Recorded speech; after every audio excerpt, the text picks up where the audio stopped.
አሰላሙ አለይኩም ወራህመቱላሂ ወበረካቱ። እንዴት ናችሁ ውዶቼ? ሰላም ናችሁ? እኔ ያለው አልሐምዱሊላህ እኔ ሰላም ነኝ።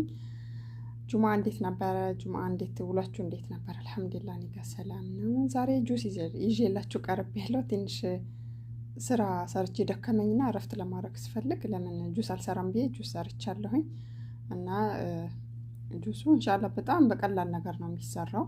ሙዝ እና ስትሮቤሪ ወይም ደግሞ ፍራውላ እና ቱት እንጃ በአማርኛም እንደሚባል አላውቅም። እንጆሪ ነው እንደዛ ነገር ነው። እና ሶስት አይነት ከስትሮቤሪ ጋር ሶስት አይነት ነገር ነው ያደረኩበት እና ወተት፣ ዱቄት ወተትም ፈሳሽ ወተትም ማድረግ እንችላለን። ሙዝ በጣም ያልበሰለ ቢሆን ጥሩ ነው። ለምጣሙ ጥሩ ይሆንልናል ማለት ነው። ስኳር መብዛት የለበትም። ለሁለት ብርጭቆ 1-3 ማንኪያ ማድረግ እንችላለን። ማርም ማድረግ እንችላለን ስኳሩን ትተነው ማለት ነው። እና ያው አጋጣሚ ፈታ በሉበት እኔ ፈታ እንዳልኩኝ እና በኮሜንት መጠየቅ ትችላላችሁ። መጠኑ እንዴት ነው የጨመርሽው? እኔ ብዙ ጊዜ የሚሰራው ነገር አለካም ዝም ብዬ ነው የምጨምረው እና ከለሩ ራሱ ታዩት በጣም ደስ ይላል። እና በተለይ በሙቀት ሰዓት ሙቀት ሀገር ላለንም ሆነ ሀገር ውስጥ ላለንም በሙቀት ሰዓት ማለት ጁስ ብዙ ጊዜ ከውጭ የመጡ ነገር ከምንጠቀም ቤት ውስጥ ብንሰራ በጣም ደስ ይለኛል። በጣም በቀላሉ በሁለት ሙዝ 2 ብርጭቆ ጁስ መስራት ይቻላል ማለት ነው። እና ጁሱን ተጋበዙልኝ።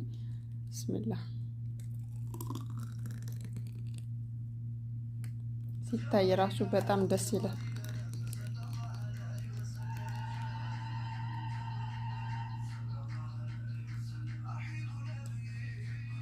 እና በጣም ደስ ይላል ከለሩ ራሱ ላይ ሙዝ ለብቻው ቢሆን ነጭ ይሆናል እና ለሁለት ሰው እንደዚህ በቀላሉ መንገድ መስራት እንችላለን።